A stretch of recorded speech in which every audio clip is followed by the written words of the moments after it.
તો જય ભગવાન ડાયર અને તમારું ફરીથી સ્વાગત છે આપણે અમેઝિંગ વ્લોગની અંદર. તો આજે આપણે જવાનું છે આગ્રા ને એ બાજુ.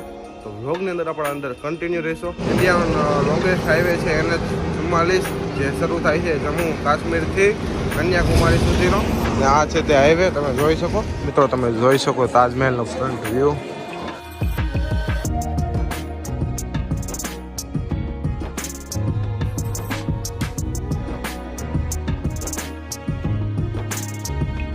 જોઈ શકો તે છે જહાંગીરનું સ્નાનઘર, જેમાં જહાંગીર સ્નાન કરતો.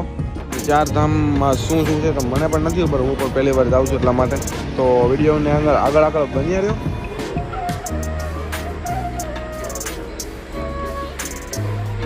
તો જય ભગવાન ડાયર અને તમારું ફરીથી સ્વાગત છે આપણે અમેઝિંગ વ્લોગની અંદર. તો સ્વાગત છે દક્ષિણ દેવાણી વ્લોગ્સની અંદર. આજે ફરીથી આપણે લઈને આવી ચૂક્યા છીએ આપણો દિવસ 3 વૃંદાવન છીએ. અત્યારે રોકાણા છીએ આપણે વૃંદાવન શિવકૃષ્ણ પેલેસની અંદર, જ્યાંથી આજે આપણે જવાનું છે આગ્રા ને એ બાજુ. તો વ્લોગની અંદર આપણે અંદર કન્ટિન્યુ રહીશું. ને જો અત્યારે સમયની વાત કરવામાં 7:29 સમય થયો છે ને આપણે છીએ વૃંદાવનની અંદર. અહીંથી આપણે ટેક્સી બાંધીને જઈશું આગ્રા ને એ સાઈડ. આગ્રાનો કિલ્લો ને એ બધું તમને, તાજમહેલ ને બધું તમને આગળ બતાવું. એની પહેલાં જો આપણા વિડીયોની અંદર નવા હોય તો વિડીયોને લાઇક અને આપણી ચેનલને સબસ્ક્રાઈબ કરી દો. મળીએ ડાયરેક્ટ આગ્રા. રસ્તામાં થોડાક વૃંદાવન મથુરાના તમને થોડાક હાઈવેના સિનેમેટિક વ્યૂ બતાવું.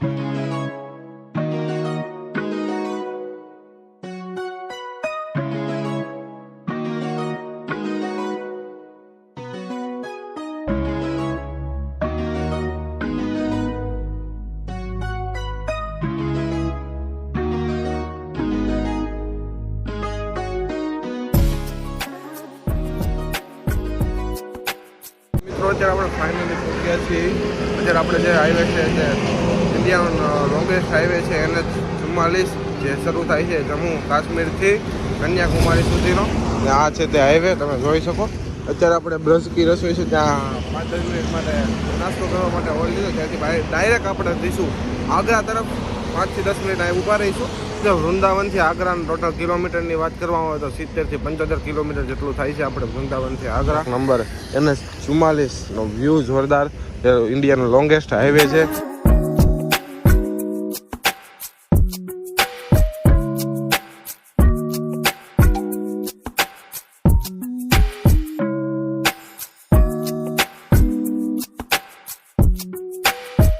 ફાઇનલી મિત્રો અત્યારે આપણે પહોંચી ગયા છીએ તાજમહેલ ને તમે સામે જોઈ શકો.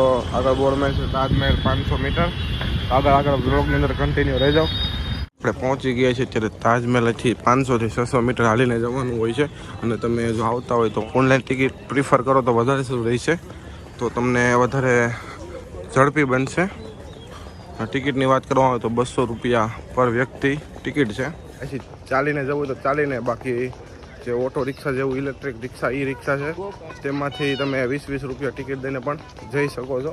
ને આ છે શાહજહાં ગાર્ડન.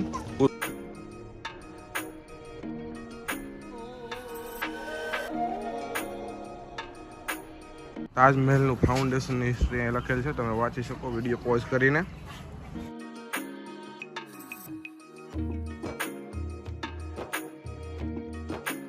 અહીંથી આપણે લીધી છે અત્યારે ચેકિંગ થઈને એન્ટ્રી. આ છે બુંદેલખંડનો ગેટ. અહીંથી આપણે આગળ જઈશું તાજમહેલ તરફ. તો આપણા બ્લોગની અંદર કન્ટિન્યુ બનાવી દો. જોઈ શકો તમે કિલ્લાનો નજારો તાજમહેલ.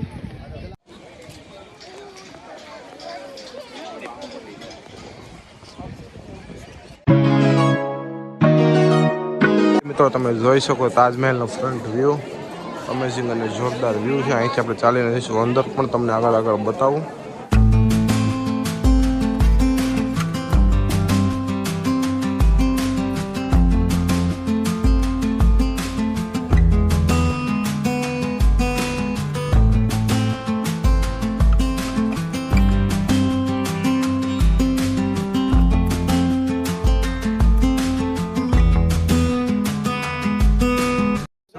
તાજમહેલનો જેમ પાસે આવતા જ આવી છે એમ તમને તાજમહેલનો વ્યૂનો અલગ જ અંદાજ જોવા મળે છે. અને અહીંયા છે મકબરો, એ બધું પણ તમને આગળ બતાવું.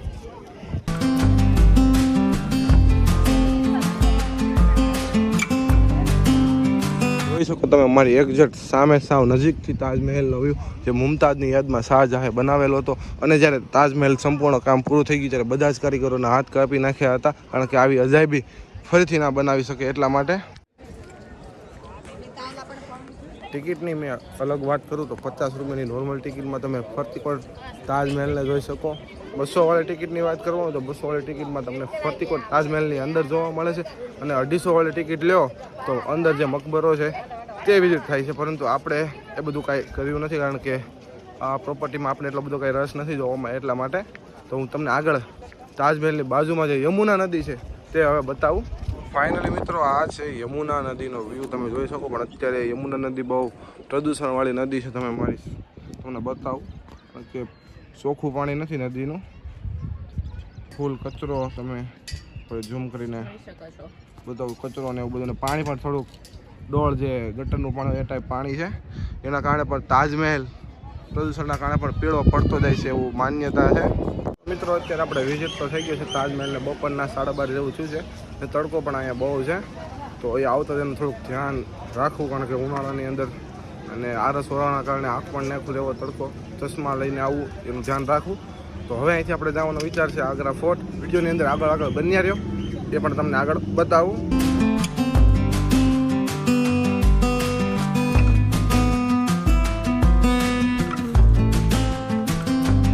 તો ફાઇનલી મિત્રો, અત્યારે આપણે પહોંચી ગયા છીએ આગ્રા ફોર્ટ. તમારા લોક રહેતો કરતા તડકો જ બહુ છે એના હિસાબે. આ છે આગ્રા ફોર્ટ. અત્યારે આપણે ટિકિટ લઈએ પહેલાં, અને પછી અંદરથી આગ્રા ફોર્ટ તમને બતાવું.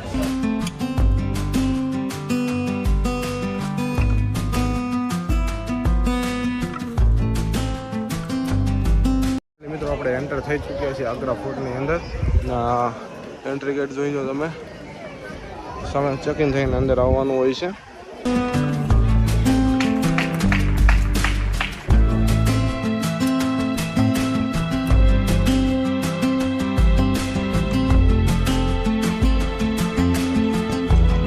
જો મિત્રો, તમે આગ્રા ફોર્ટની અંદર આવી રહ્યા છો અને ઓનલાઈન ટિકિટ બુકિંગ કરાવવાનું વિચારીએ તો તમારી માટે ખાસ સૂચના કે જો ઓનલાઈન ટિકિટ બુકિંગ કરાવજો તો અહીંયા એક સિસ્ટમ છે કે ટિકિટ તો ઓનલાઈન બુક થઈ છે, પછી જ્યારે કાઉન્ટર આવશે ત્યારે ટિકિટ વેલિડ નહીં કરે, કારણ કે એમાં ટેક્સ પે કરવાનો હોય છે. ટેક્સ વિનાની ટિકિટ આવે છે. એટલા માટે ફરીથી તમારે ઓફલાઈન કાઉન્ટરે જવું જશે, ત્યાંથી ટિકિટ ફરીથી બુક કરાવી જોઈશે. એટલા માટે જો આવતા હોય તો આ વાતનું ખાસ ધ્યાન રાખજો. જોઈ શકો તે છે જહાંગીરનું સ્નાનઘર, જેમાં જહાંગીર સ્નાન કરતો. જોઈ શકો તમે અહીંથી પણ તાજમહેલનો વ્યૂ. અહીંયા છે આગ્રા ફોર્ટની સામેની તરફ છે તાજમહેલ. આ જોઈ શકો તે છે યમુના નદી. આ છે સુંદર મજાનો વ્યૂ આગ્રા સિટીનો. જો ફોરેનરની ટિકિટની વાત કરવામાં આવે તો સીધી ડબલ થઈ જાય છે. ડબલને પણ વધુ થઈ જાય છે, 650 રૂપિયા એક વ્યક્તિની.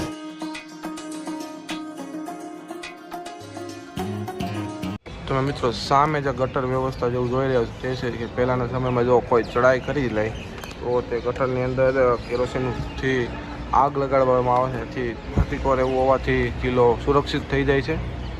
આ લસરપટ્ટી જોઈ શકો સ્લાઇડ છે તે તોપું ને તેવું બમ ને મશીનરી ચડાવવા માટેનું સુવિધા છે આગ્રા ફોર્ટની અંદર.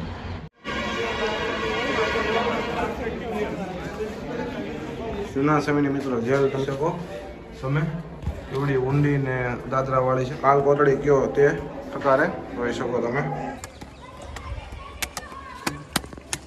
ફાઇનલી મિત્રો, અત્યારે આપણે એક્ઝિટ કરી રહ્યા છીએ આગ્રા ફોર્ટને. આપણે વિઝિટ કર્યું આગ્રા ફોર્ટ. જો તમે જૂનું સ્થાપત્ય અને એવું બધું જોવામાં વધારે રસ ધરાવતા હોય તો તમારી માટે બેસ્ટ જગ્યા છે આગ્રા ફોર્ટ, કારણ કે બહુ ઝાઝું જૂનું સ્થાપત્ય છે ને દિવાલે અને આખા આગ્રા ફોર્ટની અંદર બધું જાણવા જેવું વધુ માહિતી, પણ આ મુગલ સ્થાપત્યની અંદર થોડોક ઓછો રસ છે, એટલા માટે બહુ ઝાઝું આપણે બતાવ્યું નથી.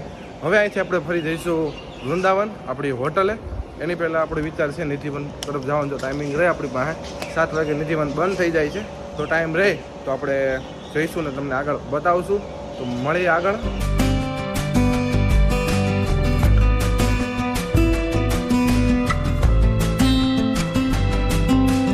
તો મિત્રો, અત્યારે આપણે પહોંચ્યા છીએ ચારધામની અંદર આવેલું એક આખું પ્લેસ છે. આપણે જે નિધિવન જવાનું હતો પ્લાન એ કેન્સલ કર્યો, કારણ કે 7 વાગ્યા નિધિવન બંધ થઈ જશે અને આપણે સમય છે 6 વાગ્યાનો, તો 1 કલાકમાં એટલું બધું ન રખડી શકીએ, ફરી ન શકીએ. એટલા માટે પરંતુ ચારધામમાં શું છે તો મને પણ નથી ખબર, હું પણ પહેલી વાર જાઉં છું એટલા માટે. તો વિડીયોની આગળ બન્યા રહ્યો, બધું તમને માહિતી આપતો રહું ચારધામની. તમે જોઈ શકો મોટી શંકર ભગવાનની મૂર્તિ અને આ જઈ રહ્યો છે NH44 ના લાઈવની એક્ઝેક્ટ સામે જ છે ચારધામ. જોઈએ આપણે શું ટિકિટ, કેટલી ટિકિટ છે, શું અંદર છે, બધું તમને આગળ બતાવું. આપણે એન્ટર થઈ ચૂક્યા છીએ ચારધામની અંદર. પર વ્યક્તિના 50 રૂપિયા ટિકિટ છે ને લોકર પણ આવે છે એની અંદર ટિકિટની અંદર, જેમાં 2 થી 3 બેગ મૂકવાની ક્ષમતા હોય છે. તો ચાલો અંદરથી હું તમને આગળ બતાવતો રહું. શરૂઆતમાં જ ભગવાન ગણેશની મૂર્તિ છે ને આ શિવ ભગવાનની મૂર્તિ તમે જોઈ શકો, શિવલિંગ.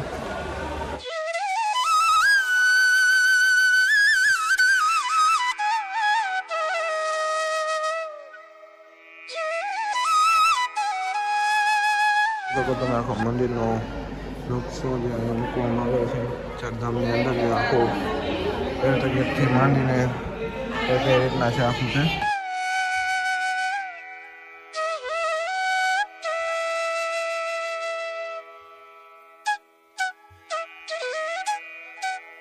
ચારધામની ખાસ વાત કરું તો મહાદેવને શું વસ્તુ હોય છે. આ ચંદ્ર છે, આ મહાદેવને ઓમ અને ડમરું અને આંખ ને એ બધું તમે જોઈ શકો. આગળ જોતા રહ્યો, બતાવતો હતો. મહાદેવની ત્રિનેત્ર તમે જોઈ શકો, મહાદેવજીનું ડમરું અને મહાદેવજીને આગળ એક હાથમાં રુદ્રાક્ષ હોય છે, તેનું પણ વર્ણનનો સર પણ અહીંયા મૂકવામાં આવેલ છે. આટલી વસ્તુ મહાદેવજીને હોય છે. મહાદેવજીની આરતી મંદિર, માથે આપણે શિવલિંગ જોયું, ઉપર મહાદેવજીની મૂર્તિ, મંદિર જોરદાર.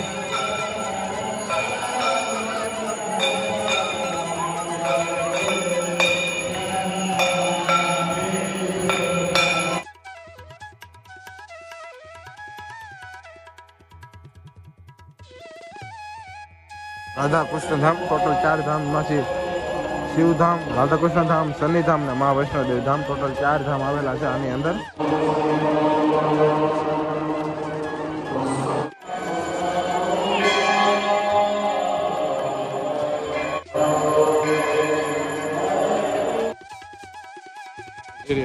શનિદેવ ધામમાં, શનિધામની અંદર મંદિરની ડિઝાઇન તમે અત્યારના સમય પ્રમાણે જે આધુનિક બિલ્ડિંગ હોય એ પ્રમાણની મંદિરની આ ડિઝાઇન છે.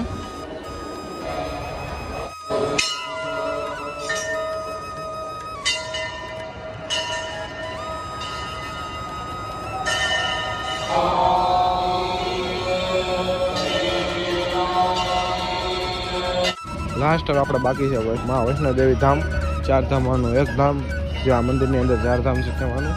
આ શનિદેવને બીજા પ્રિય વસ્તુ હોતી મિત્રો છે સૂર્યરથ, જે ભગવાન સૂર્યનો રથ છે, જો આકાશમાં યાત્રા કરે છે. ત્યાં પણ માહિતી એની આપેલી છે, બધું તમે વાંચી શકો.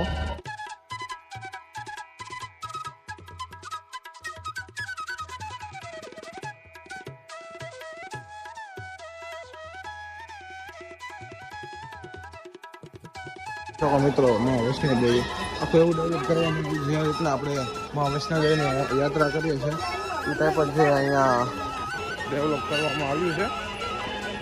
પીઓપીનો ડુંગર બનાવેલ છે, તેની ઉપર માતાજીની પ્રતિમા છે. ત્યાં ઉપર જઈને આપણે દર્શન કરવાના હોય છે તે રીતે. અને અહીંયા છે યમુનાજી, જોઈ શકો આખું મંદિરનો લુક. ગંગાજી, આ બાજુ ગંગાજીની સામે છે યમુનાજી. જોઈ શકો માં વૈષ્ણોદેવી મંદિરની અંદરનો વ્યૂ, ગુફાની અંદર એ રીતના બનાવવામાં આવેલું છે મંદિર. વૈષ્ણોદેવી બિરાજમાન. ફરતી કોઈ મિત્રો દિવાલમાં આખું વર્ણન કરવામાં આવે છે. અલગ અલગ ગુરુ નાનક છે, ભગવાન શ્રી કૃષ્ણ છે, હનુમાનજી છે, અલગ અલગ જોઈ શકો તમે. જગન્નાથપુરી સામે છે, તમિલનાડુમાં આવેલ ભગવાન વેંકટેશ છે. બધા જ ભગવાનનું અહીંયા વર્ણન કરવામાં આવેલ છે. આપણે આવી ચૂક્યા છે ગુફાની અંદર. તમે જોઈ શકો આખી અંદર ગુફા બને, પાણી ને એવું બધું જે આપણે રિયલી જે વૈષ્ણોદેવીની અંદર આપણે યાત્રા કરતા હોય તેનો અનુભવ કરાવે છે. માતાજીના અલગ અલગ નવા સ્વરૂપ પણ મૂકવામાં આવ્યા છે. ગુફા બહાર ક્રોસ કરીને આપણે બહાર આવ્યા છીએ અને માતાજીના દર્શન થાય છે આપણે, અને પ્રદક્ષિણા કરવાની થાય છે. દિવ્ય દર્શન તમને અહીંયાથી થાય છે જેમ તમે ગુફામાંથી પાર કરીને આવો છો ત્યારે. તો ફાઇનલી મિત્રો આપણે આખો વિઝિટ થઈ ગયું છે ચારધામ. જો તમને આ વિડીયો પસંદ આવ્યો તો વિડીયોને લાઈક અને ચેનલને સબસ્ક્રાઈબ ના ભૂલતા. આ તો આખો આપણો 3જા દિવસનો આખો બ્લોગ જેની અંદર આપણે આગ્રા, તાજમહેલ, આગ્રા ફોર્ટ અને ચારધામ જોયું. હવે મળીએ 4થા દિવસના નવા બ્લોગમાં. જ્યાં સુધી બધાને જય ભગવાન, જય ભગવાન.